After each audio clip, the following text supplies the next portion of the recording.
Viewers welcome back in program जी doctor साहब program हो रही है अज के अगले इशू के जी डॉक्टर साहब की विचार ने तुहाडियां देखो ਜਦੋਂ ਅਸੀਂ ਕੈਪਟਨ ਅਮਰਿੰਦਰ ਨੂੰ ਉਸ ਦੀ ਚੋਣ ਮੁਹਿੰਮ ਤੋਂ ਪਹਿਲਾਂ ਹੀ ਹਿੰਦੂਤਵੀ ਸ਼ੋ ਬॉय ਕਹਿ ਕੇ ਸੰਬੋਧਨ ਕੀਤਾ ਜੀ ਤੇ ਉਦੋਂ ਉਸ ਦੀ ਇਹ ਬਿਆਨਬਾਜ਼ੀ ਜਾਂ ਪੰਜਾਬੀ ਹਿੰਦੂਆਂ ਦੀਆਂ ਵੋਟਾਂ ਲੈਣ ਦੀ ਲਾਲਸਾ ਜਾਂ ਨਿਸ਼ਾਨਾ ਉਹ ਤਾਂ ਸਪਸ਼ਟ ਸਮਝ ਆ ਰਿਹਾ ਸੀ ਪਰ ਉਹ ਕਿਸ ਹੱਦ ਤੱਕ ਡਿੱਗ ਕੇ ਆਪਣੇ ਆਕਾਵਾਂ ਨੂੰ ਜਾਂ ਹਿੰਦੂ ਤਵੀਆਂ ਦਾ ਸ਼ੋ ਬॉय ਬਣੇਗਾ शायद इस दा अंदाज़ा मैनू भी नहीं सी। ये तो मैनू सी कि भी ये हुण वो अमरिंदर नहीं है जिहदे बारे जदों पंजाब दा किसान जां जिहड़े किसानां दे हक्कां दी गल करन वाले ने जी कि इन्हें termination of water agreements act 2004 पास करवाया उहदे विच भावें आर्टिकल 5 जिहड़ा वो जिन्ना जांदा पानी वो जांदा रहे लेकिन सतलुज यमुना लिंक नहर दे मुद्दे दे उत्ते एक जिहड़ा है वो सुप्रीम कोर्ट के हुक्म नूं लागू करन दे विच रुकावट खड़ी करन वाला एक्ट लिआंदा जी कुछ नूं लगदा सी देखो जी ये जदों चीफ मिनिस्टर सी अमृतसर दे दौरे दे वेले 18 या 19 वार दरबार साहब आया पर एक बार भी ये दुर्गियाना मंदिर नहीं गया हालांकि कोई दुर्गियाना मंदिर की अहमियत भी नहीं है इतिहासकता दे लई पर उन्हें यह भी मैसेज दिता है कि जी ये तुसीं गलत दरबार साहब दे नाल इक्वेट कर रहे हो दुर्गियाना मंदिर जी और उस दे कुछ होर भी इस किस्म के एक्शन उस नूं जिहड़ा है इस पासे वाल सी कि जी वो अपने जिहड़े पुरखियां दा कलंक है उन्हां दे एक नज़दीकी ने यह भी कहा कि जी इनू क्योंकि सेंस ऑफ हिस्टरी हैगी है इनू लगता है कि साडे बजुर्ग आला सिंह ने भी अबदाली का साथ दिता सिखां दी मना दे विच इस दे लई हमेशा ही पटियाला घराने दे लई नफरत है फिर अंग्रेज़ां दे कुत्ते रहे तो उन्होंने ये लगता है कि भी मैं क्योंकि अपने नानकियां दे हवाले नाल इहदी माँ जिहड़ी है वो डॉक्टर सी हरचंद सिंह जीजी दी जिन्हें भुपिंदर सिंह नूं चैलेंज कीता सी और वो पंथक सोच वाला बंदा सी इन्हें कहा जी नहीं नहीं इहदे ते ना दादकियां दा असर नहीं है बहुता ये अपनी माँ दी लैगेसी ते चलदा होया जिहड़ा ये पंथ नूं दे लई कुछ करन दी और जून 84 च दरबार साहब ते हमले वेले MP दी पोस्ट रिजाइन करना जिहड़ा ओहदा ये भी एक उहदे च जुड़ जांदा सी सो कुल मिला के हालांकि बहुत बार जदों असी रिचनैस अपने कल्चर दी देखदे तो फिर ये गल साडी ज़बान साडी तहजीब दसदी है कि जो एक ने किसी नूं क्या कहंदे नहीं नहीं हुण वो नहीं है जी वो बदल गया तो अगों बजुर्ग बैठा सुन रहा है वो कहंदा काका जिहड़ा हुण बदलिया ना ये फिर भी बदल जाएगा इहदे ते इतबार ना करो ਜਿਹਨੂੰ ਬਦਲਣ ਦੀ ਆਦਤ ਪਈ ਹੋਈ ਹੈ ਉਹ ਫਿਰ ਵੀ ਬਦਲ ਜਾਏਗਾ ਸੋ ਬਹੁਤਿਆਂ ਨੂੰ ਸ਼ਾਇਦ ਇਹ ਲੱਗਦਾ ਸੀ ਕਿ ਹੁਣ ਉਹ ਕਹਿੰਦੇ ਸੀ ਅਮਰਿੰਦਰ ਇਹ ਨਹੀਂ ਹੈ ਜੋ ਇਹਦਾ ਪਿਓ ਸੀ ਜਾਂ ਦਾਦਾ ਸੀ ਇਹ ਜਾਂ ਆਲਾ ਸਿੰਘ ਸੀ ਇਹ ਹੁਣ ਬਦਲ ਗਿਆ ਇਹ ਹੁਣ ਸਿੱਖੀ ਦੇ ਵਿਹੜੇ 'ਚ ਜਿਹੜਾ ਉਹ ਮਰਨਾ ਚਾਹੁੰਦਾ ਹੈ ਤਾਂ ਕਿ ਪਿਛਲਿਆਂ ਦਾ ਕਲੰਕ ਤੋਪੇ ਪਰ ਹੁਣ ਜੋ ਕੁਝ ਇਸ ਦੀ ਨਵੀਂ ਟਰਮ ਦੇ ਵੇਲੇ ਪਿਛਲੇ ਸਾਲ ਡੇਢ ਸਾਲ 'ਚ ਸਾਹਮਣੇ ਆਇਆ ਤੇ ਜੇ ਇਹ ਕਹਿਣਾ ਹੋਏ ਕਿ ਭਾਈ ਇਸ ਨੇ ਜਿਹੜਾ ਆਪਣੇ ਪੁਰਖਿਆਂ ਦੀਆਂ ਕਾਲੀਆਂ ਕਰਤੂਤਾਂ ਨੂੰ ਵੀ ਮਾਤ ਪਾ ਦਿੱਤਾ ਹੈ ਤੇ ਕੋਈ ਅਤਕਥਨੀ ਨਹੀਂ ਹੋਏਗੀ ਕਿਉਂਕਿ ਜਿਸ ਅੰਦਾਜ਼ ਦੇ ਵਿੱਚ ਇਹਦੀ ਜੇ ਇਸ ਡੇਢ ਵਰੇ ਦੀ ਕਾਰਗੁਜ਼ਾਰੀ ਦੇਖੀਏ ਐਡਮਿਨਿਸਟ੍ਰੇਸ਼ਨ ਲੈਵਲ ਤੇ ਔਰ ਕਿਵੇਂ ਸਿੱਖਾਂ ਦੀਆਂ ਭਾਵਨਾਵਾਂ ਦੇ ਨਾਲ ਇਹਨੇ ਖਿਲਵਾੜ ਕੀਤਾ ਇੱਕ ਤਾਂ ਪੋਲੀਟੀਕਲ ਅਰੀਨਾ ਦੀ ਤਾਂ ਗੱਲ ਛੱਡ ਦਿਓ ਧਾਰਮਿਕ ਤੌਰ ਤੇ ਜਿਹੜਾ ਮਾੜੇ ਤੋਂ ਮਾੜਾ ਸਿੱਖ ਵੀ ਹੁੰਦਾ ਹੈ ਉਹ ਜਦੋਂ ਗੁਰਦੁਆਰੇ ਉਹਨੂੰ ਜਦੋਂ ਆਮ ਲੋਕ ਝਗੜਦੇ ਵੀ ਸੀ ਇੱਕ ਦੂਜੇ ਪ੍ਰਤੀ बहुत ना पक्षी भी हुंदे सी तो दूजा एक टीम दूजे नूं कहंदे सी चल तू गुरुद्वारे चढ़ जा गुरुद्वारे चढ़ के कह दे मैं तैनूं जिहड़े दित्ते पैसे ने तू मुकर रहा कि मैनूं नहीं दित्ते मैं छड़ देंगा तू एक बारी गुरुद्वारे चढ़ जा जां ईवन अदालतां दे विच भी जदों ये गल हुंदी है कि भाई मैं सच कहांगा सच तो बिना होर कुछ नहीं कहांगा ते गुटका साहब लिआंदा जांदा है उस दे उत्ते हत्थ रखा के ਬਿਆਨ ਸੋ ਮਤਲਬ ਇਹ ਹੁੰਦਾ ਹੈ ਕਿ ਜਿਹੜਾ ਗੁਨਾਹਗਾਰ ਤੋਂ ਗੁਨਾਹਗਾਰ ਆਦਮੀ ਵੀ ਹੈ ਜਿਹੜਾ ਰੋਜ਼ਾਨਾ ਦੀ ਜ਼ਿੰਦਗੀ ਦੇ ਵਿੱਚ ਕੋਈ ਝੂਠ ਪਲੱਥੇ ਕੁਝ ਹੋਰ ਵੀ ਕਰ ਰਿਹਾ ਹੋਏ ਜਦੋਂ ਉਹ ਗੁਟਕਾ ਜਾਂ ਗੁਰਦੁਆਰਾ ਉਸ ਹਦੂਦ ਦੇ ਨਾਲ ਆ ਜਾਂਦਾ ਤੇ ਫਿਰ ਉਹਨੂੰ ਇਹ ਹੁੰਦਾ ਕਿ ਵੀ ਇਹਦਾ ਮੈਨੂੰ ਜਿਹੜਾ ਉਹ ਸਜ਼ਾ ਮਿਲੇਗੀ ਰੱਬ ਵੱਲੋਂ ਜੇ ਮੈਂ ਕਰਾਂਗਾ ਪਰ ਇਸ ਬੇਸ਼ਰਮ ਬੇਹਯਾ ਆਦਮੀ ਨੇ ਤਖਤ ਸ੍ਰੀ ਦਮਦਮਾ ਇੱਕ ਗੁਟਕਾ फिर तुसी मुकाम जदों तुसी कोई अकाल तख्त के सामने खलो के कहते हो तख्त का मतलब है सीट ऑफ पावर और ये उत्थे बठिंडे तख्त दमदमा साहब के सामने खलो के ਇਸ ਨੂੰ ਇਹਦਾ ਇੱਕ ਟੁਚਾ ਜਿਹੜਾ ਹੈ ਉਹ ਗੁਟਕਾ ਫੜਾਉਂਦਾ ਔਰ ਗੁਟਕੇ ਤੇ ਹੱਥ ਰੱਖ ਕੇ ਉਹ ਕਹਿੰਦਾ So sad. ਕਿ ਵੀ ਮੈਨੂੰ ਤੁਸੀਂ ਦਿਓ ਮੌਕਾ ਤੇ ਮੈਂ 1 ਮਹੀਨੇ ਦੇ ਵਿੱਚ ਜਿਹੜਾ ਹੈ ਉਹ ਪੰਜਾਬ ਚੋਂ ਡਰੱਗਸ ਖਤਮ ਕਰ ਦਿਆਂਗਾ। ਜੀ ਹੁਣ ਜ਼ਾਹਰ ਹੈ ਕਿ ਵੀ ਇਹ ਕੋਈ ਛੋਟਾ ਪਾਰਟ ਨਹੀਂ ਹੈ ਕਿ ਇਸ ਲੈਵਲ ਦੇ ਉੱਤੇ ਸਹੁੰ ਖਾਂਦਾ। ਕਿਸਾਨਾਂ ਦੇ ਕਰਜ਼ਿਆਂ ਦੀ ਗੱਲ ਤਾਂ ਅਸੀਂ ਪਿਛਲੇ ਸੈਗਮੈਂਟ 'ਚ ਕੀਤੀ ਸੀ ਕਿ ਉਹ ਹੁਣ ਕਿਸ ਹੱਦ ਤੱਕ ਗੱਲ ਚਲੀ ਗਈ ਹੈ, ਪਰ ਅੱਜ ਅਸੀਂ ਉਸ ਟੌਪਿਕ ਦੀ ਗੱਲ ਕਰਦੇ ਹਾਂ ਜਿਹੜੀ ਕਿ ਡਰੱਗਸ ਦੇ ਹਵਾਲੇ ਨਾਲ ਇਹਦੀ ਕਾਰਗੁਜ਼ਾਰੀ। ਔਰ ਇਸ ਪੀਰੀਅਡ 'ਚ ਜ਼ਾਹਰ ਹੈ ਕਿ ਜੋ ਕੁਝ ਸਾਹਮਣੇ ਆਇਆ ਉਹਦੇ ਬਿਲਕੁਲ ਉਲਟ ਹੈ। ਜੇ ਪਿਛਲੇ ਰਜੀਮ ਵੇਲੇ ਰੋਜ਼ਾਨਾ ਇੱਕ ਐਵਰੇਜ ਕਿਸਾਨ ਆਤਮਘਾਤ ਕਰਦਾ ਸੀ, ਇੱਕ ਜਿਹੜਾ ਨੌਜਵਾਨ ਲੜਕਾ ਜਾਂ ਲੜਕੀ ਡਰੱਗਸ ਦੇ ਯੂਜ਼ ਨਾਲ ਮਰਦੇ ਸੀ, ਹੁਣ ਉਹ ਦੁੱਗਣੇ ਹੋ ਗਏ ਨੇ। ਹੁਣ 2 ਹੈ ਜਿਹੜੇ ਰਿਪੋਰਟਡ ਨੇ, ਅਨਰਿਪੋਰਟਡ ਤਾਂ ਤੁਸੀਂ ਛੱਡੋ। ਲੱਕ ਤਾਂ ਕੀ ਤੋੜਨਾ ਸੀ, ਇਹ ਰਾਦਰ ਉਹੀ ਕੰਮ ਜਿਹੜੇ ਕਿ ਅਕਾਲੀ ਰਜੀਮ ਵੇਲੇ ਉਹਨਾਂ ਦਾ ਸਾਰਾ ਟੋਲਾ ਕਰਦਾ ਸੀ, ਇਹੀ ਜਿਹੜਾ ਇਸ ਤੋਂ ਵੀ ਅੱਗੇ ਜਾ ਕੇ ਈਵਨ ਉਹਨਾਂ ਜ਼ਮਾਨਿਆਂ 'ਚ ਜਿਹੜਾ ਇਸ ਲੈਵਲ ਦਾ ਚਾਹ ਹੁਣ ਸੁਰੇਸ਼ ਅਰੋੜਾ ਜਿਹੜਾ ਡੀਜੀਪੀ ਹੈ ਉਹਦੇ ਤੇ ਜੇ ਚਾਰਜ ਲੱਗੇ ਔਰ ਬਰਾਬਰ ਦਾ ਡੀਜੀਪੀ ਲਾਇਆ ਕਿ ਵੀ ਅਸੀਂ ਸਪੈਸ਼ਲ ਇਨਵੈਸਟੀਗੇਟਿਵ ਟੀਮ ਲਾਈ ਔਰ ਇਹ ਜਿਹੜੀ ਸਾਰੀ ਡਰੱਗ ਦੀ ਸਪਲਾਈ ਹੈ ਇਹ ਤਾਂ ਹਾਇਰ ਅਪਸ ਦੀ ਹੈ ਔਰ ਇਹਨਾਂ ਨੇ ਕਵਰ ਅਪ ਕੀਤਾ। ਸੋ ਜ਼ਾਹਰ ਹੈ। ਔਰ ਅੱਜ ਹੀ ਇਹ ਗੱਲ ਹੋ ਰਹੀ ਸੀ ਜਦੋਂ ਇੰਡੀਆਨਾ ਤੋਂ ਸਾਨੂੰ ਵੀਰ ਭੋਲਾ ਸਿੰਘ 에ਅਰਪੋਰਟ ਤੇ ਛੱਡਣ ਆ ਰਹੇ ਸੀ, ਇੱਥੇ ਉਹਨਾਂ ਦੇ ਕੋਲ ਕੋਈ ਉੱਥੋਂ ਦਾ ਜਿਹੜਾ ਇਫੈਕਟਿਵ ਪਰਸਨ ਸੀ ਆ ਕੇ ਠਹਿਰਿਆ ਤਾਂ ਉਹਨੇ ਕਿਹਾ ਜੀ ਇਹ ਸਭ ਜਿਹੜਾ ਉਹ ਬੜਾ ਸੋਚੀ ਸਮਝੀ ਔਰ ਉਹ ਹਾਇਰ ਗਵਰਨਮੈਂਟ ਆਫੀਸ਼ੀਅਲ ਕਿ ਸੋਚੀ ਸਮਝੀ ਸਾਜ਼ਿਸ਼ ਦੇ ਤਹਿਤ ਹੀ ਹੋ ਰਿਹਾ। ਉਹਨੇ ਕਿਹਾ ਜੇ ਸਰਕਾਰ ਚਾਹੇ 1 ਹਫ਼ਤੇ ਦੇ ਵਿੱਚ ਪੰਜਾਬ ਚੋਂ ਡਰੱਗਸ ਦਾ ਖਾਤਮਾ ਹੋ ਸਕਦਾ। ਉਹਨੇ ਕਿਹਾ ਵੀ ਇਹ ਗੇਮ ਜਿਹੜੀ ਹੈ ਹੀ ਸਰਕਾਰੀ ਗੇਮ ਹੈ, ਏਜੰਸੀਆਂ ਦੀ ਗੇਮ ਹੈ ਔਰ ਇਹਦੇ 'ਚ ਕਿਉਂਕਿ ਬਹੁਤਿਆਂ ਨੇ ਆਪਣੀ ਅਣਖ ਆਪਣਾ ਆਨਰ ਉਹ ਤਾਂ ਆਪਣੇ ਬੱਚਿਆਂ ਨੂੰ ਜ਼ਹਿਰ ਦੇਣ ਨੂੰ ਤਿਆਰ ਨੇ। ਹੁਣ ਜਿਹੜਾ ਪੁਲਿਸ ਦਾ ਹਾਇਰ ਅਪ ਜਾਂ ਬਿਊਰੋਕਰੈਟ ਜਾਂ ਪੋਲੀਟੀਸ਼ੀਅਨ ਇਸ 'ਚੋਂ ਪੈਸੇ ਬਣਾ ਰਿਹਾ ਉਹਨੂੰ ਇਹ ਭੁੱਲ ਜਾਂਦਾ ਹੈ ਵੀ ਜੇ ਉਹ ਦੂਸਰਿਆਂ ਦੇ ਬੱਚੇ ਜਿਹੜੇ ਕਿ ਡਰੱਗਸ ਦੇ ਹਵਾਲੇ ਹੋ ਕੇ ਮਰਦੇ ਨੇ ਕੱਲ ਨੂੰ ਉਹਨਾਂ ਤੱਕ ਵੀ ਆਏਗੀ। ਇਹ ਜਿਹੜਾ ਹੈ ਕਿੰਨੀ ਕੁ ਦੇਰ ਜੇ ਤੁਸੀਂ ਉਸ ਸਾਰੇ ਥਾਂ ਨੂੰ ਜਿਹੜਾ ਇੰਨਾ ਕੁ ਪੋਲਿਊਟ ਕਰ ਰਹੇ ਹੋ ਅਲਟੀਮੇਟਲੀ। ਔਰ ਇਸ ਦੇ ਉੱਤੇ ਮੈਨੂੰ ਯਾਦ ਹੈ ਬਹੁਤ ਪਹਿਲਾਂ ਇੱਕ ਛੋਟੀ ਡਾਕੂਮੈਂਟਰੀ ਬਣੀ ਸੀ ਕਿ ਕੋਈ ਦਵਾਈਆਂ ਦੀ ਮੈਨੂਫੈਕਚਰਿੰਗ ਕਰਦਾ ਹੈ ਜਾਲੀ ਕੁਨੀਨ, ਕਿਉਂਕਿ ਉਹਨਾਂ ਜ਼ਮਾਨਿਆਂ 'ਚ ਮਲੇਰੀਆ ਦੀ ਡਰੱਗ ਜਿਹੜੀ ਹੈ ਕੁਨੀਨ ਸੀ, ਅੱਜ ਵੀ ਸ਼ਾਇਦ ਉਹੀ ਹੋਏ, ਜਿਹੜਾ ਉਹ ਬਣਾ ਰਿਹਾ ਜਾਲੀ ਬਣਾ ਰਿਹਾ ਔਰ ਬਹੁਤ ਪ੍ਰੋਫਿਟ ਔਰ ਬਾਹਰ ਗਿਆ ਹੋਇਆ ਜਾਂ ਦੂਜਾ ਪਿੱਛੋਂ ਉਹਦਾ ਮੁੰਡਾ ਹੀ ਬਿਮਾਰ ਹੋ ਜਾਂਦਾ ਹੈ ਮਲੇਰੀਆ ਲਈ ਔਰ ਉਹਦੀ ਵਾਈਫ ਜਿਹੜੀ ਆ ਆਪਣੇ ਬੱਚੇ ਦੇ ਲਈ ਦਵਾ ਡਾਕਟਰ ਲਿਖ ਕੇ ਦਿੰਦਾ ਉਹ ਲੈਣ ਆਉਂਦੀ ਹੈ ਕਿਉਂਕਿ ਜਾਲੀ ਹੈ ਕੁਨੀਨ। ਉਹ ਜਦੋਂ ਤੱਕ ਵਾਪਸ ਆਉਂਦਾ ਉਹ ਮਰ ਜਾਂਦਾ ਔਰ ਉਦੋਂ ਮਤਲਬ ਇਹ ਕਹਿਣ ਦਾ ਮਤਲਬ ਇਹ ਸੀ ਕਿ ਵੀ ਜਿਹਨੂੰ ਅਕਸਰ ਸਾਡੀ ਫਿਰ ਅਗੇਨ ਪੰਜਾਬੀ ਵਿਜ਼ਡਮ ਦੀ ਗੱਲ ਕਰੀਏ ਕਿ ਇਹ ਹੁੰਦਾ ਹੈ ਕਿ ਭਾਈ ਜਿਹੜਾ ਟੋਆ ਤੁਸੀਂ ਕਿਸੇ ਲਈ ਪੁੱਟ ਰਹੇ ਹੋ ਅਲਟੀਮੇਟਲੀ ਤੁਸੀਂ ਆਪ ਹੀ ਉਹਦੇ 'ਚ ਡਿੱਗੋਗੇ। ਸੋ ਇਹਨਾਂ ਸਭ ਨੂੰ ਇਹ ਜਿਹੜੇ ਧਨ ਦੇ ਲੋਭ ਦੇ ਵਿੱਚ ਅੰਨੇ ਹੋਏ ਨੇ ਲੋਅਰ ਲੈਵਲ ਪਲੈਨਿੰਗ ਵੱਡੀ ਖੇਡ ਹੈ ਔਰ ਇਹਨਾਂ ਨੂੰ ਭੁੱਲਿਆ ਹੋਇਆ ਕਿ ਵੀ ਅਲਟੀਮੇਟਲੀ ਉਹਨਾਂ ਨੇ ਵੀ ਇਸ ਦਾ ਉਹਨਾਂ ਦੀ ਔਲਾਦ ਵੀ ਇਹਦਾ ਸ਼ਿਕਾਰ ਹੋਏਗੀ ਔਰ ਜਿਹੜਾ ਫਿਰ ਰੱਬ ਦੀ ਦਰਗਾਹ ਦੇ ਵਿੱਚ ਗੁਰੂ ਦੇ ਸਨਮੁਖ ਜਿਹੜੇ ਸਿੱਖ ਘਰਾਂ 'ਚ ਜੰਮੇ ਹੋਏ ਮੁੰਡੇ ਕੁੜੀਆਂ ਨੇ ਜਿਹੜੇ ਪੋਲਿਟਿਕਸ ਜਾਂ ਬਿਊਰੋਕਰੇਸੀ ਜਾਂ ਦੂਜੇ 'ਚ ਪੁਲਿਸ ਦੇ ਵਿੱਚ ਹਾਇਰ ਲੈਵਲ ਤੇ ਨੇ, ਇਹਨਾਂ ਨੇ ਬਿਲਕੁਲ ਹੀ ਜਿਹੜਾ ਉਹ ਬਦ ਇਖਲਾਕ ਲਾਈਨ ਜਿਹੜੀ ਹੈ ਅਡਾਪਟ ਕੀਤੀ ਹੋਈ ਹੈ। ਸੋ ਕੁੱਲ ਮਿਲਾ ਕੇ ਇੱਕ ਪਾਸਾ ਇਹ ਚੱਲ ਹੀ ਰਿਹਾ ਸੀ ਔਰ ਅੱਜ ਇਹਦੇ 'ਚ ਇੱਕ ਨਵਾਂ ਦਾ ਇਹ ਸਿੰਧੂ ਤਵੀ ਸ਼ੋ ਬॉय ਨੇ ਕੀਤਾ ਕਿਉਂਕਿ ਇੱਕ ਪਾਸੇ ਤਾਂ ਆਪਣੇ ਇਸ 1.5 ਸਾਲ ਦੇ ਪੀਰੀਅਡ 'ਚ ਉਹਨੇ ਇਹ ਬਿਲਕੁਲ ਹਿੰਦੂ ਤਵੀਆਂ ਨੂੰ ਸਾਬਤ ਕਰ ਦਿੱਤਾ ਕਿ ਉਹ ਡਾਇਸਪੋਰਾ ਸਿੱਖਾਂ ਨੂੰ ਜਿਹੜਾ ਉਹ ਹੈਡ ਔਨ ਲਏਗਾ। ਜਿਵੇਂ ਉਹਨੇ Justin Trudeau 17 member parliament defence minister Canada ਦਾ ਹਰਜੀਤ ਸਿੰਘ ਸੱਜਣ ਉਹਨੂੰ ਅਪਮਾਨਿਤ ਕੀਤਾ, ਇਹ ਉਹਨਾਂ ਨੂੰ ਹੀ ਪਲੀਜ਼ ਕਰਨ ਲਈ ਸੀ। ਫਿਰ ਅਸੀਂ ਦੇਖਦੇ ਹਾਂ ਕਿ ਕਿਵੇਂ ਪੰਜਾਬ ਜਦੋਂ ਅਸੈਂਬਲੀ 'ਚ ਖਲੋ ਕੇ ਕਹਿੰਦਾ ਕਿ ਜੀ ਮੈਂ ਜਿਹੜਾ 8000 ਕਿ ਕਿੰਨੀ ਉਹਨੇ ਫਿਗਰ ਦਿੱਤੀ ਕਿ 800 ਦਿੱਤੀ ਮੈਨੂੰ ਹੁਣ ਯਾਦ ਨਹੀਂ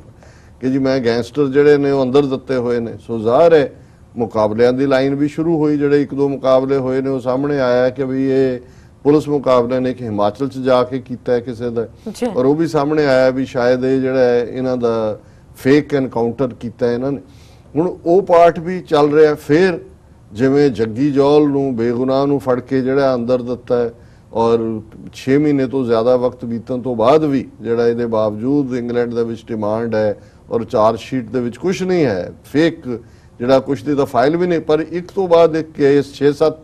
ਕੇਸਾਂ ਦੇ ਵਿੱਚ ਉਹਨੂੰ ਫਸਾ ਦਿੱਤਾ ਹੈ ਤਾਂ ਕਿ ਉਹ ਤਰੀਕਾਂ ਭੁਗਦਾ ਹੀ 7-8-10 ਸਾਲ ਲੰਘ ਜਾਣ, ਔਰ ਉਦੋਂ ਤੱਕ ਜੇ ਜਿਵੇਂ ਬਾਕੀਆਂ ਦੇ ਨਾਲ ਵੀ ਹੋਇਆ, ਜੇ ਬੇਗੁਨਾਹ ਵੀ ਸਾਬਤ ਹੋ ਜਾਂਦਾ ਉਹਦੀ ਜ਼ਿੰਦਗੀ, ਔਰ ਡਾਇਸਪੋਰਾ ਸਿੱਖਾਂ ਨੂੰ ਜੋ ਉਹਨੇ ਮੈਸੇਜ ਦਿੱਤਾ। ਪਰ ਅੱਜ ਜਿਹੜੀ ਖਬਰ ਕਰਕੇ ਮੈਂ ਇਸ ਸੈਗਮੈਂਟ ਦੇ ਵਿੱਚ ਡਿਸਕਸ ਕਰ ਰਿਹਾ ਕਿ ਇੱਕ ਪਾਸਾ ਉਹ ਬੰਦਾ, ਮੈਂ ਹੁਣ ਕਿਉਂਕਿ ਜਿਸ ਕਿਸਮ ਦੀਆਂ ਬਦ ਅਖਲਾਕੀਆਂ ਇਹ ਕਰਦਾ, ਕਿਸੇ ਨੇ ਪਿਛਲੇ ਦਿਨਾਂ 'ਚ ਇਹ ਲਿਖਿਆ ਵੀ ਸੀ, ਉਹਨੇ ਕਿਹਾ ਸੀ ਕਿ ਪੰਜਾਬ ਦੇ ਲੋਕਾਂ ਨੂੰ ਕੀ ਹੋ ਗਿਆ, ਉਹਨਾਂ ਨੂੰ ਇਹ ਨਜ਼ਰ ਨਹੀਂ ਆਉਂਦਾ ਕਿ ਵੀ ਇਹਦੀ ਲੀਗਲੀ ਵੈਡਡ ਵਾਈਫ ਹੈ, ਇਹਦੇ ਪੁੱਤਰ ਪੋਤਰੇ ਦੋਤੇ ਦੋਤੀਆਂ ਸਾਰੇ ਨੇ। ਔਰ ਹਾਂ, ਸੁਬਰਾਮਨੀਅਮ ਸਵਾਮੀ ਨੇ ਵੀ ਇਹ ਕਿਹਾ, ਉਹਨੇ ਕਿਹਾ ਕਿ ਇਹ ਆਰੂਸਾ ਆਲਮ ਜਿਹੜੀ ਕਿ ਰਹਿੰਦੀ ਇੱਥੇ ਹੈ ਅਮਰਿੰਦਰ ਦੇ ਸਰਕਾਰੀ ਰੈਜ਼ੀਡੈਂਸ ਦੇ ਉੱਤੇ, ਔਰ ਹਰ ਥਾਂ ਜਦੋਂ ਉਹਦਾ ਜਨਮ ਦਿਨ ਮਨਾਉਣ ਲਈ ਮਨਾਲੀ ਦੀਆਂ ਪਹਾੜੀਆਂ 'ਚ ਗਿਆ, ਔਰ ਦੂਜਾ ਕਿੰਨਾ ਇਹ ਸੁਬਰਾਮਨੀਅਮ ਸਵਾਮੀ ਜਿਹੜਾ ਇਹਨਾਂ ਦਾ ਆਈਡੀਆਲੋਗ ਹੈ RSS ਦਾ, ਉਹਨੇ ਕਿਹਾ ਕਿ ਵੀ ਇਹ ਆਰੂਸਾ ਆਲਮ ਦਾ ਰੋਲ ਉਹੀ ਹੈ ਜੋ ਮਾਤਾ ਹਰੀ ਦਾ ਸੀ। ਜਿਹੜੇ ਲੋਕ ਸੈਕੰਡ ਵਰਲਡ ਵਾਰ ਪੀਰੀਅਡ ਦੇ ਵਿੱਚ ਜਿਹੜਾ ਸਪਾਈਂਗ ਨੈਟਵਰਕ ਕੀ ਸੀ, ਹਨੀ ਟ੍ਰੈਪ ਕੀ ਸੀ, ਉਸ ਦੀ ਗੱਲ ਕਰਦੇ ਨੇ, ਤਾਂ ਉਹਨਾਂ ਨੂੰ ਪਤਾ ਹੈ ਕਿ ਮਾਤਾ ਹਰੀ ਜਿਹੜੀ ਕਿ ਇੱਕ ਭਾਰਤੀ ਮੂਲ ਦੀ, ਜਿਸ ਦੇ ਸ਼ਾਇਦ ਪਿਤਾ ਮੁਸਲਮਾਨ ਸਨ, ਮਾਂ ਫ੍ਰੈਂਚ ਸੀ, ਜਾਂ ਇਸ ਉਹਦੇ ਤੇ ਫਿਲਮ ਵੀ ਬਣੀ ਹੈ, ਉਹ ਜਿਹੜੀ ਹੈ ਉਹਨੇ ਬੜੀ ਇਫੈਕਟਿਵਲੀ ਬ੍ਰਿਟਨ ਦੇ ਲਈ ਸਪਾਈਂਗ ਕੀਤੀ, ਜਸੂਸੀ ਕੀਤੀ ਫਰਾਂਸ ਦੇ ਵਿੱਚ। ਉਹ ਬੜੀ ਇਵੈਂਚੁਅਲੀ ਇੱਕ ਤੋਂ ਬਾਅਦ ਇੱਕ ਉਹਨੂੰ ਮਿਊਜ਼ਿਕ ਦਾ ਵੀ ਸ਼ੌਕ ਸੀ, ਔਰ ਹਰ ਥਾਂ ਉਹਨੇ ਬੜੀ ਯੂਜ਼ਫੁਲ ਇਨਫੋਰਮੇਸ਼ਨ ਦਿੱਤੀ। ਇਵੈਂਚੁਅਲੀ ਉਹ ਫੜੀ ਗਈ ਸੀ, ਉਹ ਸਾਬਤ ਹੋ ਗਿਆ ਵੀ ਸਪਾਈ, ਔਰ ਉਹਨੂੰ ਬੜਾ ਬਰੂਟਲੀ ਮਾਰ ਦਿੱਤਾ ਗਿਆ ਸੀ। ਪਰ ਉਹ ਜਿਹੜੀ ਹੈ ਲਾਇਲ ਰਹੀ, ਜਿਨ੍ਹਾਂ ਦੇ ਲਈ ਉਹ ਬ੍ਰਿਟਿਸ਼ ਲਈ ਜਿਹੜੀ ਆ ਉਹ ਜਸੂਸੀ ਕਰ ਰਹੀ ਸੀ। ਹੁਣ ਸੁਬਰਾਮਨੀਅਮ ਸਵਾਮੀ ਦਾ ਆਰੂਸਾ ਆਲਮ ਦੇ ਲਈ ਮਾਤਾ ਹਰੀ ਇਸਤੇਮਾਲ ਕਰਨਾ ਛੋਟੀ ਗੱਲ ਨਹੀਂ। ਉਹਨੇ ਕਿਹਾ ਕਿ ਜੀ ਇਹ ਉਹਨਾਂ ਨੂੰ ਕਿਤੇ ਹੋਰ ਕਰਨ ਦੀ ਲੋੜ ਨਹੀਂ, ਉਹ ਤਾਂ ਸੈਕਟਰੀਏਟ ਉਹਦੇ ਆਫੀਸ਼ੀਅਲ ਰੈਜ਼ੀਡੈਂਸ ਸੀ ਉਹਨਾਂ ਦੀ, ਜਿਹਨੂੰ ਇੱਕ ਪਾਸੇ ਤਾਂ ਇਹਨਾਂ ਨੇ ਹਰ ਚੀਜ਼ ISI ਦੇ ਖਾਤੇ 'ਚ ਪਾਈ ਹੁੰਦੀ ਹੈ, ਇੰਡੀਅਨਸ ਨੇ ਹਰ ਪ੍ਰੋਪੇਗੈਂਡਾ ਕਿ ਜੀ ਇਹ ISI ਨੇ ਹੁਣ ਸਿੱਖਾਂ ਨੂੰ ਕਰਤਾ, ਜੇ ਸਿੱਖ ਆਜ਼ਾਦੀ ਮੰਗਦੇ ਨੇ, ਆਪਣਾ ਹੱਕ ਮੰਗਦੇ ਨੇ, ਸਭ ISI ਹੈ, ਸਭ ਏਜੰਟ ਨੇ ਜੀ। ਪਰ ਜੇ ਇਹ ਸੁਬਰਾਮਨੀਅਮ ਸਵਾਮੀ ਜਿਹਦੀ ਪਾਰਟੀ ਹਕੂਮਤ 'ਚ ਹੈ, ਕੋਈ ਪੁੱਛ ਸਕਦਾ ਹੈ ਕਿ ਵੀ ਇਸ ਲੈਵਲ, ਇੱਕ ਤਾਂ ਇਖਲਾਕ ਦਾ ਪੱਖ ਹੈ ਕਿ ਵੀ ਸਾਰਾ ਪੰਜਾਬ ਜਾਂ ਸਿੱਖ ਕੌਮ, ਉਹਨਾਂ ਨੇ ਕਦੇ ਇਸ ਗੱਲ ਨੂੰ ਕਿਉਂ ਨਹੀਂ ਬਣਾਇਆ ਕਿ ਭਾਈ ਇੱਕ ਪਾਸੇ ਤਾਂ ਅੱਜ ਤੱਕ ਅਸੀਂ ਮਹਾਰਾਜਾ ਰਣਜੀਤ ਸਿੰਘ ਨੂੰ ਇਹ ਕਿ ਜੀ ਉਹਨੇ ਮੋਰਾਂ ਦਾ, ਉਹਨੇ ਤਾਂ ਆਫੀਸ਼ੀਅਲੀ ਵੈਡਡ, ਉਹਨੇ ਉਹਦੇ ਨਾਲ ਵਿਆਹ ਕੀਤਾ ਸੀ, ਇਹਦੇ ਬਾਵਜੂਦ ਉਹਨੂੰ ਜਿਹੜਾ ਤਲਬ ਵੀ ਕੀਤਾ ਗਿਆ, ਕੋਰੜੇ ਮਾਰਨ ਦੀ ਸਜ਼ਾ ਵੀ ਸੁਣਾਈ ਗਈ। ਪਰ ਅੱਜ ਉਦੋਂ ਹਾਲਾਂਕਿ ਕੋਈ one wife one husband law ਨਹੀਂ ਸੀ ਐਗਜ਼ਿਸਟ ਕਰਦੇ, ਅੱਜ ਤਾਂ ਤੁਹਾਡੇ ਆਪਣੇ ਕਾਨੂੰਨਾਂ ਦੇ ਤਹਿਤ ਜਿਹੜਾ ਇਸ ਕਿਸਮ ਦਾ ਪਾਰਟ ਹੈ ਬਦ ਅਖਲਾਕੀ ਜਿਹੜੀ ਹੈ ਪਬਲਿਕ ਲਾਈਜਣਾ। ਅਸੀਂ ਇਹਨਾਂ ਸੁਸਾਇਟੀਜ਼ 'ਚ ਰਹਿੰਦੇ ਹਾਂ, ਇੱਥੇ ਇਸ ਕਿਸਮ ਦੀ ਗੱਲ ਨੂੰ ਵੀ ਕਬੂਲ ਨਹੀਂ ਕੀਤਾ ਜਾ। ਇੱਥੇ ਵੀ ਜਦੋਂ ਇਹ ਕੈਂਪੇਨ ਕਰਦੇ ਨੇ, ਵਾਈਫ ਬੱਚੇ ਬੱਚੀਆਂ ਨਾਲ ਖੜੇ ਕੀਤੇ ਹੁੰਦੇ ਨੇ ਇਹ ਦੱਸਣ ਦੇ ਲਈ ਕਿ ਫੈਮਿਲੀ ਵੈਲਿਊਜ਼ ਕਿੰਨੀਆਂ ਇੰਪੋਰਟੈਂਟ ਨੇ, ਲੇਕਿਨ ਇਹ ਵੀ ਇੱਕ ਬਦ ਅਖਲਾਕੀ ਦਾ ਲਈ ਉਹ ਆਪਣਾ ਜਿਹੜਾ ਉਹ ਹਿਸਾਬ ਦੇਣ ਦੀ ਗੱਲ ਹੁੰਦੀ ਹੈ। ਪਰ ਦੂਸਰਾ ਪਾਸਾ ਜਿੱਥੇ ਹਰ ਗੱਲ ਲਈ ਪਾਕਿਸਤਾਨ ਨੂੰ ਦੋਸ਼ ਦਿੱਤਾ ਜਾਂਦਾ ਹੈ, ਉੱਥੇ ਇਸ ਮਾਮਲੇ ਦੇ ਵਿੱਚ ਕਿਉਂ ਚੁੱਪ ਨੇ ਇੰਡੀਅਨ ਏਜੰਸੀਜ਼, ਕਿਉਂ ਈਵਨ ਹਿੰਦੂਤਵੀ ਮੀਡੀਆ ਜਿਨ੍ਹਾਂ ਨੂੰ ਦੂਸਰੇ ਕਿਸੇ ਦੀ ਜਿਹੜਾ ਉਹ ਅੱਖ ਦਾ ਜਿਹੜਾ ਇੱਕ ਕੱਖ ਹੈ ਉਹ ਵੀ ਸ਼ਤੀਰ ਨਜ਼ਰ ਆਉਂਦਾ ਹੈ, ਕਿਉਂਕਿ ਉਹ ਹਰ ਉਹਨਾਂ ਦੀ ਖੇਡ ਖੇਡਦਾ, ਉਹਨੂੰ ਪਤਾ ਹੈ ਵੀ ਇਹ ਆਸ਼ ਹੈਗਾ ਹੈ ਸਵੇਰ ਤੋਂ ਸ਼ਾਮ ਤੱਕ ਸ਼ਰਾਬੀ ਔਰ ਇਸ ਕਿਸਮ ਦੀ ਬਦਕਾਰੀ 'ਚ ਖੁਸ਼ ਰਹੇ, ਐਜ਼ ਲੌਂਗ ਐਜ਼ ਸਾਡਾ ਕੰਮ ਕਰੀ ਜਾਂਦਾ ਹੈ ਠੀਕ। ਔਰ ਹੁਣ ਜਿਸ ਹੱਦ ਤੱਕ ਜਾ ਕੇ ਇਸ ਬਦਕਾਰ ਬਦ ਇਖਲਾਕ ਔਰ ਜਿਹਨੇ ਆਲਰੇਡੀ ਜੇ ਇਹਨਾਂ ਦੀ ਨੈਸ਼ਨਲ ਸਿਕਿਉਰਿਟੀ ਕਹਿਣਾ ਹੋਏ ਉਹਦੀਆਂ ਧੱਜੀਆਂ ਉਡਾਈਆਂ ਹੋਈਆਂ ਨੇ, ਉਹ ਕਿਸ ਹੱਦ ਤੱਕ ਚਲਾ ਗਿਆ ਕਿ ਜਿਹੜੀਆਂ ਡਰੱਗਸ ਇੰਡੀਅਨ ਏਜੰਸੀਜ਼ ਔਰ ਇਹਨਾਂ ਦਾ ਹੀ ਨੈਟਵਰਕ ਜਿਹੜਾ ਉੱਥੇ ਫੈਲਾਉਂਦਾ। ਖਬਰ ਹੈ Punjab state cites narco terror by Pakistan seeks special status. National scheme guarantees aid of up to ₹5 lakh to affected families. ਹੁਣ ਇਹ ਸੈਂਟਰ ਗਵਰਨਮੈਂਟ ਨੂੰ ਪੰਜਾਬ ਦਾ ਹੈਲਥ ਮਿਨਿਸਟਰ ਬ੍ਰਹਮ ਮਹਿੰਦਰਾ ਲਿਖ ਰਿਹਾ ਕਿ ਜੀ ਜਿਹੜੀ ਅਸੀਂ ਪੰਜਾਬ 'ਚ ਡਰੱਗਸ ਨਾਲ ਲੜਾਈ ਲੜ ਰਹੇ ਹਾਂ,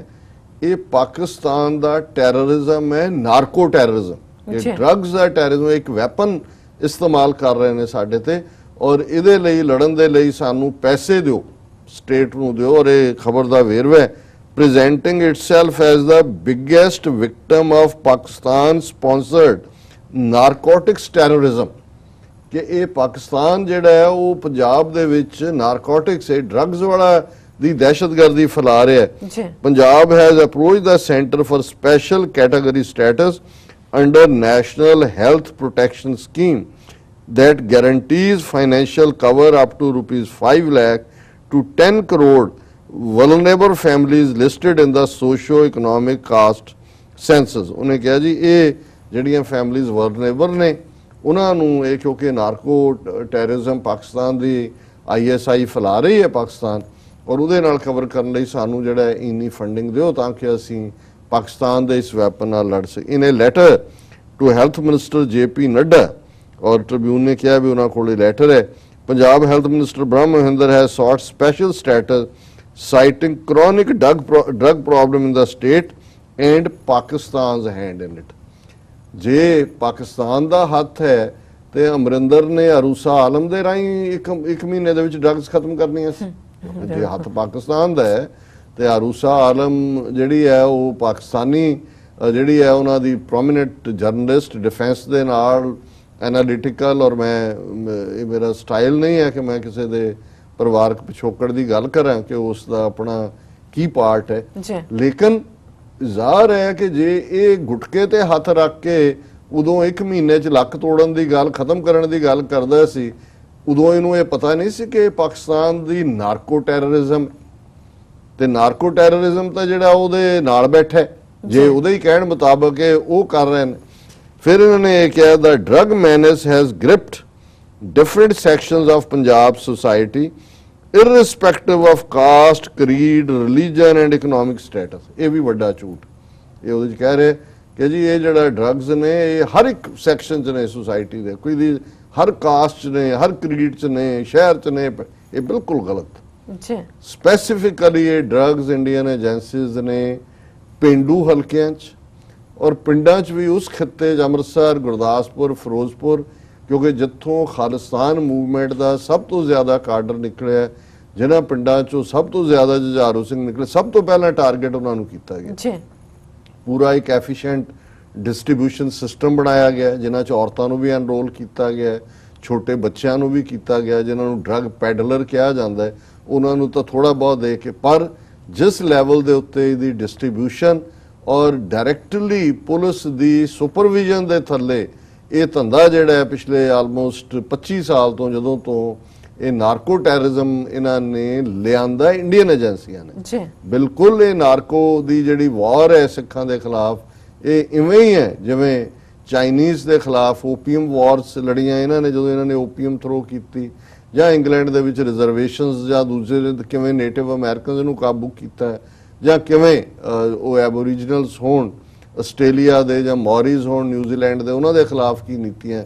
ਲਾਗੂ ਕੀਤੀਆਂ ਪਰ ਇਹ ਕਹਿ ਰਿਹਾ ਜੀ ਇਹ ਦੱਸਣਾ ਚਾਹੁੰਦਾ ਜੀ ਬਿਲਕੁਲ ਇਹ ਪੰਜਾਬ ਦੇ ਲੋਕਾਂ ਨੂੰ ਪਾਕਿਸਤਾਨ ਤਬਾਹ ਕਰਨਾ ਚਾਹੁੰਦਾ ਹੈ The drug abuse prevails more in border districts like Ferozepur Tarn Taran Gurdaspur and Amritsar ਇਹ ਮੰਨ ਲਿਆ ਇਹਨਾਂ ਨੇ ਵੀ ਉੱਥੇ ਨੇ ਹੁਣ ਉਹਨਾਂ ਨੂੰ ਕਿਉਂ ਬਾਰਡਰ ਏਰੀਆ 'ਚ ਲਿਆ ਜੇ ਕਹੋ ਜੀ ਬਾਰਡਰ ਏਰੀਆ 'ਚ ਡਰੱਗ ਪਹੁੰਚ ਰਹੀ ਹੈ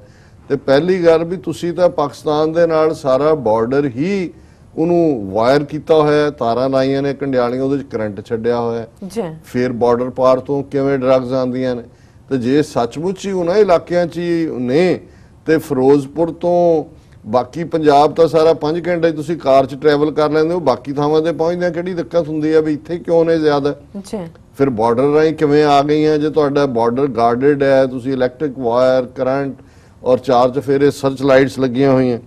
ਫਿਰ ਕਹਿੰਦਾ ਤਾਂ Punjab youth who are the future of the state are becoming victims of narco terrorism which is impacting the economic growth of the state ਤੁਹਾਡੀਆਂ ਜੇਬਾਂ ਭਰ ਰਹੀਆਂ ਨੇ ਤੁਹਾਨੂੰ ਇਕਨੋਮਿਕ ਗਰੋਥ ਨਾਲ ਕੀ ਮਤਲਬ ਹੈ ਜੀ ਔਰ ਫਿਊਚਰ ਨਹੀਂ ਤੁਸੀਂ ਤਾਂ ਡੈਲੀਬਰੇਟਲੀ ਉਹਨਾਂ ਨੇ ਦੇਖਿਆ ਕਿ ਮੁੰਡੇ ਮਾਰ ਕੇ ਸਿੱਖਾਂ ਦੇ ਅਸੀਂ ਸਿੱਖਾਂ ਦੀ ਅਣਖ ਨਹੀਂ ਮੁਕਾ ਸਕੇ ਉਹਨਾਂ ਦੀ ਅਲਖ ਨਹੀਂ ਮੁੱਕੀ ਹੈ ਉਹ ਖਲੋਤੇ ਨੇ ਉਹਨਾਂ ਨੇ ਕਿਹਾ ਜੀ ਲਿਆਓ ਡਰੱਗਸ ਦੇ ਨਾਲ ਪੁੱਠੇ ਕਰ ਦਿਓ ਨਾਲੇ ਕੋਲੋਂ ਪੈਸੇ ਇੱਕ ਪਾਸੇ ਇਕਨੋਮਿਕਲ ਡਰੇਨ ਜਵਾਨੀ ਦਾ ਜਾਣਾ ਦੂਜੇ ਪਾਸੇ ਜਿਹੜੀ ਗੱਲ ਖਾਸ ਤੌਰ ਤੇ ਇਹ ਮੈਂ ਬਹੁਤ ਵਾਰੀ ਨਹੀਂ ਡਿਸਕਸ ਕਰਦਾ ਕੁਝ ਚੀਜ਼ਾਂ ਦੀ ਤਹਿਜ਼ੀਬੀ ਗੱਲ ਵੀ ਹੁੰਦੀ ਹੈ ਪਰ ਇਹ ਹੁਣ ਇੱਕ ਨੋਨ ਫੈਕਟ ਹੈ ਉੱਥੇ ਕਿਉਂਕਿ ਜਿਹੜੇ ਡਰੱਗਸ ਯੂਜ਼ ਕਰਦੇ ਨੇ ਉਹਨਾਂ ਦੇ ਉੱਤੇ ਜਿਹੜਾ ਇਫੈਕਟ ਹੈ ਫਰਟੀਲਿਟੀ, ਜਿਹੜੇ ਮੈਰਿਡ ਜਿਹੜੇ ਹੁੰਦੇ ਨੇ ਉਹਨਾਂ 'ਚ ਫਰਟੀਲਿਟੀ ਜਿਹੜੀ ਹੈ ਸਪਰਮਸ ਦੇ ਵਿੱਚ ਘਟ ਜਾਂਦੀ ਹੈ, ਉਹ ਔਲਾਦ ਪੈਦਾ ਨਹੀਂ ਕਰ ਸਕਦੇ। ਉਹਦੇ ਲਈ ਇਸ ਵੇਲੇ ਪੰਜਾਬ 'ਚ ਜ਼ਾਹਰ ਹੈ ਗ੍ਰਸਤ ਦੇ ਵਿੱਚ ਬੱਚੀ ਦੀ ਚਾਹਨਾ ਹੀ ਜਾਂ ਗ੍ਰਸਤ ਨੂੰ ਉਹ ਪਰਪਸਫੁਲ ਵੀ ਬਣਾਉਂਦਾ। ਫਿਰ ਜਿਹੜੇ ਸਪਰਮ ਬੈਂਕ ਨੇ ਪੰਜਾਬ ਦੇ ਵਿੱਚ, ਜਿਹੜੇ ਕਿ ਆਰਟੀਫੀਸ਼ੀਅਲ ਉਸ ਟੈਸਟ ਟਿਊਬ ਬੇਬੀਜ਼ ਦੇ ਲਈ ਇਸਤੇਮਾਲ ਕੀਤੇ ਜਾਂਦੇ ਨੇ, ਉਹ ਸਪਰਮ ਬੈਂਕਸ ਦੇ ਵਿੱਚ ਮੈਕਸਿਮਮ ਜਿਹੜੇ ਸਪਰਮ ਡੋਨੇਟ ਹੁੰਦੇ ਨੇ ਜਾਂ ਵੇਚੇ ਜਾਂਦੇ ਨੇ ਉਹ ਯੂਪੀ ਬਿਹਾਰ ਦੀ ਬੈਲਟ ਦੇ ਨੇ। ਸੋ ਮਤਲਬ ਇਹ ਹੈ ਕਿ ਵੀ ਇਹ ਨਹੀਂ ਹੈ ਕਿ ਵੀ ਇੱਕ ਪਾਸੇ, ਔਰ ਇਹਦੇ ਫੈਕਚੁਅਲ ਜਿਹੜੇ ਨੇ ਸਬੂਤ ਨੇ। ਔਰ ਈਵਨ ਇੱਕ ਜਿਹੜਾ ਐਕਟਿਵਿਸਟ ਇਹ ਕਹਿ ਰਿਹਾ ਸੀ, ਉਹ ਕਹਿੰਦਾ ਜੀ ਤੁਸੀਂ ਪੰਜਾਬ ਦੇ ਵਿੱਚ ਜਿਹੜੇ ਡਾਈਵੋਰਸ ਕੇਸ ਫਾਈਲ ਹੋਏ ਨੇ ਕੁੜੀਆਂ ਦੇ ਪਰਿਵਾਰਾਂ ਵੱਲੋਂ, ਉਹਨਾਂ ਨੂੰ ਦੇਖ ਲਓ, ਉਹਦੇ ਚ 80% ਇਹ ਹੈ ਕਿ ਮੁੰਡਾ ਜਿਹੜਾ ਉਹ ਇਨਫਰਟਿਲ ਹੈ, ਉਹ ਕਾਬਲ ਹੀ ਨਹੀਂ ਹੈ ਗ੍ਰਸਤ ਜੀਵਨ ਦੇ, ਔਰ ਉਹਦਾ ਕਾਰਨ ਅਗੇਨ ਡਰੱਗਸ। ਜਦੋਂ ਅਸੀਂ ਨਸਲਕੁਸ਼ੀ ਦੀ ਗੱਲ ਕਰਦੇ ਹਾਂ, ਇਹ ਇੱਕ ਲੈਵਲ ਤੇ ਨਹੀਂ ਹੈ, ਔਰ ਇਹ ਇੰਨਾ ਵੱਡਾ ਜਿਹੜਾ ਹਮਲਾ ਹੈ, ਔਰ ਉਸ ਸਾਰੇ ਨੂੰ ਤੁਸੀਂ ਸਾਰਾ ਪਲਾਨ ਕਰ ਰਹੇ ਹੋ, ਉਹਨੂੰ ਇੰਪਲੀਮੈਂਟ ਕਰ ਰਹੇ ਹੋ, ਔਰ ਤੁਸੀਂ ਜਿਹੜਾ ਉਹਨੂੰ ਕਹੋ ਜੀ ਇਹ ਤਾਂ ਪਾਕਿਸਤਾਨ ਦਾ ਨਾਰਕੋ ਟੈਰਰਿਜ਼ਮ ਹੈ।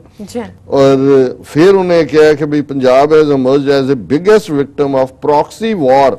waged against it by Pakistan, for which Pakistan has used drugs as its silent weapon।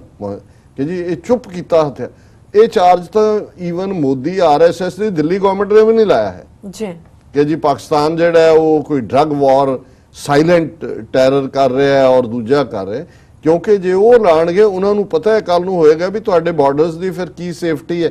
ਜੀ। ਜੇ ਡਰੱਗਸ ਪੰਜਾਬ ਦੇ ਵਿੱਚ ਪਾਕਿਸਤਾਨ ਸੁੱਟ ਰਿਹਾ ਹੈ ਤੇ ਤੁਸੀਂ ਕੰਡਿਆਲੀਆਂ ਤਾਰਾਂ ਲਾ ਕੇ ਤੁਹਾਡੀ ਫੌਜ ਜਿਹੜੀ ਬਾਰਡਰਾਂ ਦੇ ਬਿਠਾਈ ਹੋਈ, ਦੋਨਾਂ ਚੋਂ ਮੰਨੋ, ਜਾਂ ਤਾਂ ਕਹੋ ਪਾਕਿਸਤਾਨ ਕਰ ਰਿਹਾ ਔਰ ਤੁਹਾਡੀ ਫੌਜ ਨਕੰਮੀ ਹੈ, ਜੋ ਚਾਹਣ ਬਾਰਡਰ ਤੋਂ ਪਾਰ ਭੇਜ ਸਕਦੇ ਨੇ, ਤੇ ਜਾਂ ਅਦਰਵਾਈਜ਼ ਇਹ ਝੂਠ ਹੈ, ਉਹ ਸਮਝਦੇ ਨੇ ਝੂਠ ਹੈ, ਉਹ ਤਾਂ ਸਾਇਲੈਂਟਲੀ ਉਹਨਾਂ ਨੇ ਛੱਲੇ ਖੜੇ ਕੀਤੇ ਹੋਏ ਨੇ। ਔਰ ਇਹ ਸਾਰੇ ਨੂੰ ਅੱਗੇ ਹੈ ਕਿ ਜੀ ਉਹਨੂੰ ਸਟੇਟਸ ਮਿਲਿਆ, ਦੂਜਾ ਮਿਲਿਆ। ਇਹ ਹੁਣ ਕੁਝ ਕਰੋੜ ਰੁਪਈਆ, ਕਿਉਂਕਿ ਜੋ ਪੰਜਾਬ ਦਾ ਖਜ਼ਾਨਾ ਉਹ ਤਾਂ ਲੁੱਟ ਰਹੇ ਨੇ, ਖਾ ਰਹੇ ਨੇ, ਔਰ ਉਸ ਸਾਰੇ ਨੂੰ ਲੈਣ ਦੇ ਲਈ ਔਰ ਹਿੰਦੂ ਤਵੀਆਂ ਨੂੰ ਖੁਸ਼ ਕਰਨ ਦੇ ਲਈ ਕਿ ਦੇਖੋ ਜੀ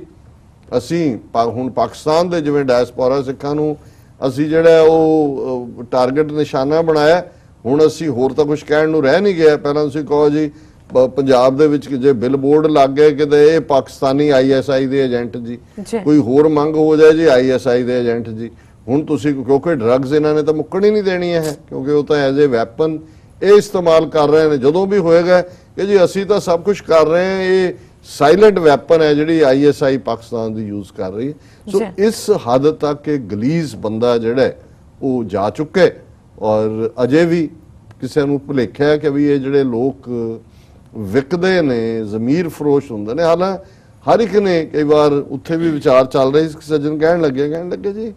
ਅਲਟੀਮੇਟਲੀ ਹਰ ਇੱਕ ਨੂੰ ਪਤਾ ਹੁੰਦਾ ਹੈ ਕਿ ਵੀ 2 ਗਜ਼ ਜ਼ਮੀਨ ਵੀ ਅਸੀਂ ਤਾਂ ਦਫਨਾਏ ਵੀ ਨਹੀਂ ਜਾਂਦੇ, ਵੀ 2 ਗਜ਼ ਜ਼ਮੀਨ ਤੇ ਤੁਹਾਡਾ ਤਾਂ ਫੂਕੇ ਜਾਂਦੇ ਜੀ, ਵੀ ਇਹਦੇ ਬਾਵਜੂਦ ਕਿਉਂ ਇਵੇਂ ਹੁੰਦਾ? ਮੈਂ ਕਿਹਾ ਜੀ ਇਸੇ ਸਵਾਲ ਦਾ ਜਵਾਬ ਸਾਰੀ ਰੂਹਾਨੀਅਤ ਹੈ, ਅਧਿਆਤਮ ਇਹੀ ਹੈ ਕਿ ਭਾਈ ਅਲਟੀਮੇਟਲੀ ਇਹਨੂੰ ਗੁਰੂ ਤੇਗ ਬਹਾਦਰ ਸਾਹਿਬ ਨੇ ਯਾਦ ਕਰਵਾਇਆ ਕਿ ਸੰਤੋ ਸਾਧੋ ਰਚਨਾ ਰਾਮ ਬਣਾਈ, ਇੱਕ ਬਿਨਸੈ ਇੱਕ ਅਸਥਿਰ ਮਾਨੈ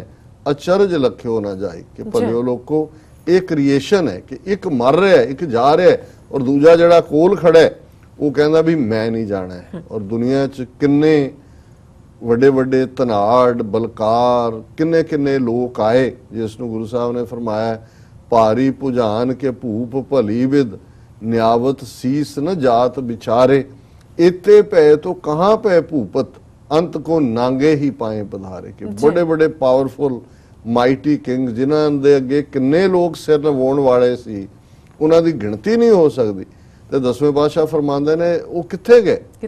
ਇਤੇ ਪੈ ਤੋ ਕਹਾਂ ਪੈ ਭੂਪਤ, ਕਿੱਥੇ ਗਏ? ਅੰਤ ਕੋ ਨਾਂਗੇ ਹੀ ਪਾਏ ਪਧਾਰੇ। ਇਸ ਸੰਸਾਰ ਤੋਂ ਨੰਗੇ ਪੈਰ ਜਾਣਾ ਹੁੰਦਾ ਹੈ। ਪਰ ਇਸ ਕਿਸਮ ਦੇ ਵਿਕੇ ਹੋਏ ਲੋਕ ਸ਼ਾਇਦ ਇਹੀ ਜਦੋਂ ਅਸੀਂ ਮਾਇਆ ਪਰਦਾ ਪਾ ਦਿੰਦੀ ਹੈ ਅੱਖਾਂ ਤੇ, ਇਹ ਤਾਂ ਉਸ ਸਾਰੇ ਦੇ ਵਿੱਚ ਸਿਰ ਤੋਂ ਪੈਰਾਂ ਤੱਕ ਲਿਬੜੇ ਹੋਏ ਨੇ। ਔਰ ਇਸ ਹੱਦ ਤੱਕ ਜਿਹੜਾ ਹੈ ਇਹ ਆਲੇ ਔਰ ਭੂਪੇ ਦੀ ਔਲਾਦ ਜਿਹੜੀ ਹੈ ਅੱਜ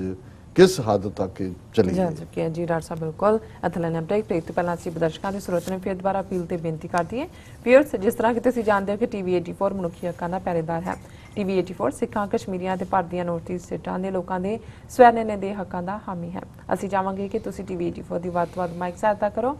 ਤੁਸੀਂ ਆਪਣੀ ਮਾਈਕ ਸਹਾਇਤਾ ਸਾਡੀ ਵੈਬਸਾਈਟ tv84.tv ਤੇ ਜਾ ਕੇ ਪੇਪਲ ਦੀ ਵਰਤੋਂ ਕਰਕੇ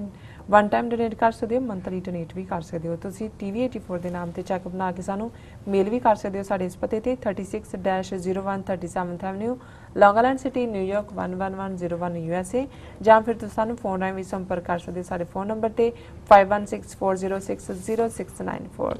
thank you so much viewers. ਤੁਸੀਂ ਕਿਤੇ ਨਹੀਂ ਜਾਣਾ, ਮਿਲਦੇ ਆਫਟਰ ਦਿਸ ਸ਼ਾਰਟ ਬ੍ਰੇਕ।